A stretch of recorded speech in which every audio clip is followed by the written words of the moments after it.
Bugungi kunda biz qalbaki va haqiqiy dorilarni bir-biridan qanday farqlay olamiz? To'g'ri aytib o'tdingiz, mana shunday platformalar ishlab chiqildi, lekin u hali u qadar ommalashmagan. Hali uni ko'pchilik bilmaydi.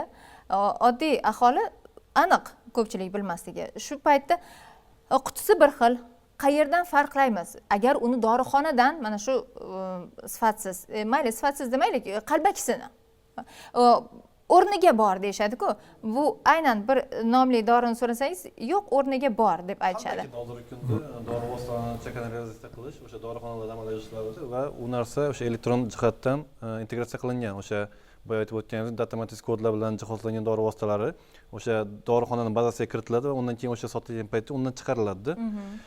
Usiz sotish iloji imkoniyati yo'q. Yana shu bilan birgalikda hozir aytib o'tishim mumkin, 2025-yil 10-dekabr sanasidan elektron retsept tizimi joriy qilingan sog'liqni saqlash tizimida.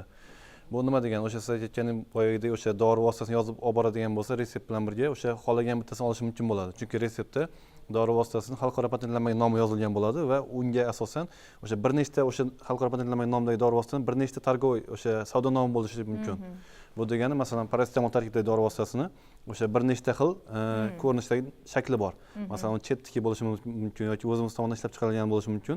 O'shani xohlagan bittasini o'sha bemor tanlab olish imkoniyatiga ega bo'ladi.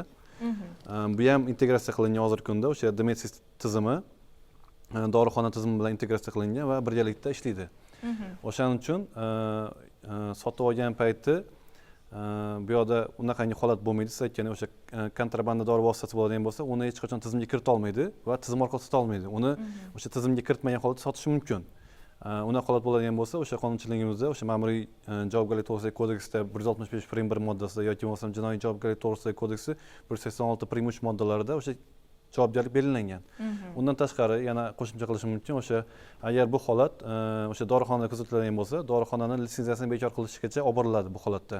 Bu ham o'sha Vazirlar Mahkamasi 80-son qarorini 29-ilovasidagi o'sha litsenziya talab shartlarining qo'pol buzilishi bo'lib, sud orqali litsenziyasi bekor qilinadi dorixonani.